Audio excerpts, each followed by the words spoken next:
मोहावरणघातिना लोकगर्भगृह कृत्सन यथावत सप्रम प्रकाशितम देवदेश धर्म. नमस्कार, मी मीर कुलकर्णी. स्वागत आहे आपणा सर्वांचं माझ्या यूट्यूब चॅनलवर. तुम्ही पाहता इतिहासाची सुवर्ण पाने. एक पोस्ट माझ्या बघण्यात आली होती, ती आपण सुद्धा बघून घ्या. या पोस्टमधल्या काही गोष्टी इतिहासात नमूद केल्या आहेत असं म्हटलेलं आहे, परंतु त्या ज्या स्वरूपात मांडल्या आहेत त्यामध्ये नाट्यमय वर्णन, अतिशयोक्ती आणि तुलना मिसळलेली दिसते. प्रत्येक दाव्याकडे आपण स्वतंत्रपणे पाहूया. सावरकरांचा भाग सर्वात शेवटी घेऊया. क्रांतिसिंह नाना पाटील यांनी नदीत उडी मारून स्वतःची सुटका करून घेतली. संभाव्यता खरे, परंतु याचे तपशील अतिरंजित असू शकतात. क्रांतिसिंह नाना पाटील हे भूमिगत राहिले.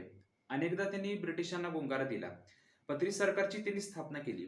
या सर्व गोष्टी इतिहासामध्ये सिद्ध झालेल्या आहेत आणि त्या निर्विवाद सत्य आहेत.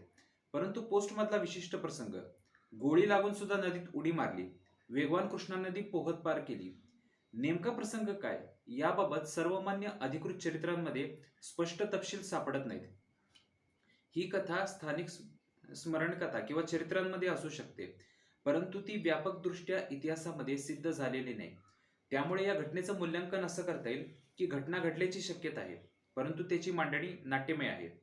दुसरी गोष्ट आहे, हौसाबाई पाटील यांनी या दिवसभर आपल्या सासऱ्याचं विहिरीमध्ये लपून राहिल्या. व्यक्तीचे धाडस खरे, परंतु विशिष्ट प्रसंग पूर्णपणे पडताळलेला नाही. हौसाबाई पाटील या तुफान सेनेच्या सक्रिय स्वातंत्र्य सैनिक होत्या. भूमिगत राहणे, शस्त्रसाठा हलवणे, गोव्याच्या पोर्तुगीजांविरुद्ध मोहिमेत भाग घेणे अशा धाडसी कामांमध्ये त्यांनी सहभाग घेतला होता. परंतु सासरे सुनेसह दिवसभर विहिरीत लपून राहतात ही गोष्ट कोणत्याही अधिकृत चरित्रांमध्ये आपल्याला वाचायला मिळत नाही. त्यामुळे या गोष्टीचे मूल्यांकन असं करता येईल, व्यक्तीचे धाडस निर्विवाद, परंतु विशिष्ट कथा पडताळणीस पात्र आहे. तिसरी गोष्ट आहे, शिवाजीराव पाटील यांनी तुरुंगाच्या उंच भिंतीवरून उडी मारून स्वतःची सुटका करून घेतली. भारताच्या स्वातंत्र्य लढ्यामध्ये स्वातंत्र्य सैनिक शिवाजीराव पाटील नावाच्या कितीतरी व्यक्ती होऊन गेल्या, परंतु तुरुंगाच्या उंच भिंतीवरून उडी मारली, पाय मोडून सुद्धा त्यांनी पलायन केलं.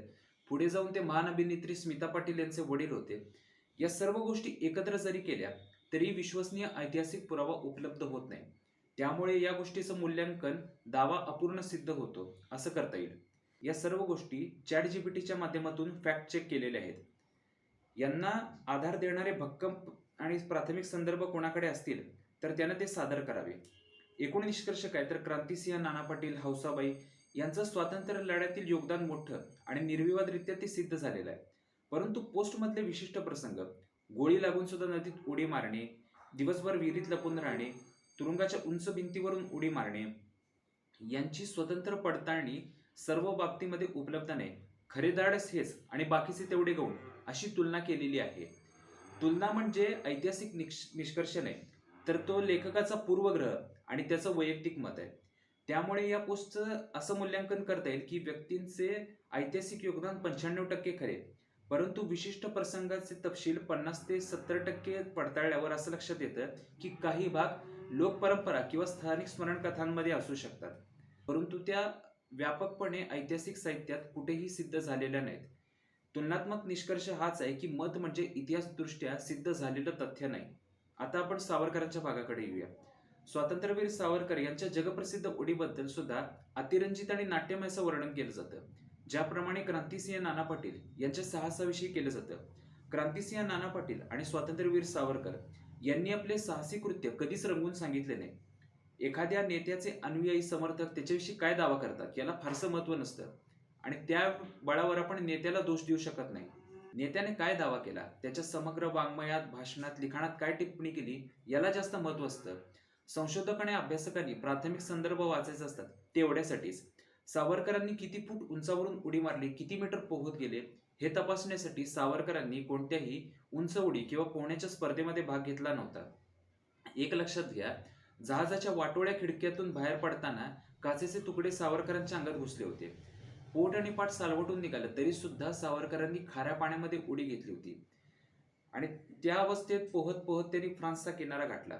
फ्रान्सच्या किनाऱ्यावरून ब्रिटिश पोलिसांनी त्यांना अवैधरित्या अटक केली. या गोष्टीमुळे जागतिक राजकारणात खूप मोठी खळबळ माजली. ब्रिटिशांनी असं अवैधरित्या एका निर्वासिताला आपल्या भूमीवरून नेलं म्हणून फ्रान्सच्या राजकारणात खूप मोठी खळबळ माजलेली होती.